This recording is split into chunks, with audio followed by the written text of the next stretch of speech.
ঘন সবুজ পাহাড়ে ঘেরা এক বিশাল জঙ্গল। সেই জঙ্গলের ভেতরে মাথা উঁচু করে দাঁড়িয়ে আছে এক বিশাল আকৃতির গাছ, যার ডালপালা যেন আকাশ ছুঁতে চাইছে।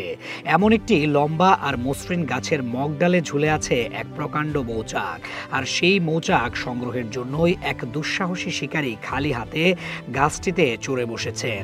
তার পরনে সাধারণ পোশাক আর হাতে রয়েছে একটি হাতুড়ি, কিছু লোহার পেরেক এবং একটি ব্যাগ।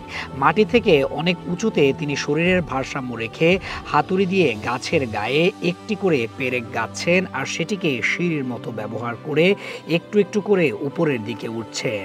নিচের দিকে তাকালে সবুজ গাছপালাকে অনেক ছোট দেখায়, যা এক গা ছমছমে পরিবেশ তৈরি করে। অনেকটা পথ বেয়ে ওঠার পর শিকারী গাছের মোটা ডালপালা পর্যন্ত পৌঁছে যান। সেখান থেকে সাবধানে হেঁটে তিনি সেই ডালটির কাছে যান, যেখানে বিশাল মৌচাকটি ঝুলে আছে। সূর্যের আলোয় চারপাশের দৃশ্য পরিষ্কার দেখা গেলেও হাজার হাজার মৌমাছির গুঞ্জনে পুরো এলাকা মুখরিত। মৌচাকটি আকারে অনেক বড় এবং এর চারপাশে অসংখ্য বুনো মৌমাছি তাদের ঘর পাহারা দিচ্ছে। শিকারী কোনো রকম ভয় না পেয়ে ধীরে ধীরে চাকের কাছাকাছি পৌঁছে যান এবং মৌমাছিদের শান্ত করার জন্য ধোঁয়া তৈরি করেন। ধোঁয়ার কারণে মৌমাছিরা কিছুটা শান্ত হয়ে এদিক ওদিক উড়তে শুরু করলে তিনি তার আসল কাজ শুরু করেন। এবার শিকারী তার দুই হাত দিয়ে চাকের উপর থেকে মৌমাছিদের আলতো করে সরিয়ে দেন। হাজার হাজার মৌমাছি তার চারপাশে উঠতে থাকে, কিন্তু তিনি তাতে একটুও বিচলিত হন না। এরপর একটি ধারালো ছুরি দিয়ে তিনি মৌচাকের একটি বড় অংশ সাবধানে কেটে ফেলেন। চাকটি মোমে পরিপূর্ণ ছিল, কাটা অংশটি যেন নিচে পড়ে না যায় সেজন্য তিনি অত্যন্ত দক্ষতার সাথে সেটিকে ধরে রাখেন এবং একটি প্লাস্টিকের ব্যাগে ভরে ফেলেন।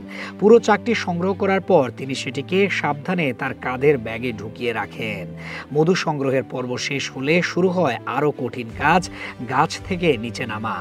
যে পেরেকগুলো ঠুকে তিনি উপরে উঠেছিলেন সেগুলো একটি একটি করে হাতুড়ির সাহায্যে খুলতে খুলতে তিনি নিচের দিকে নামতে থাকেন।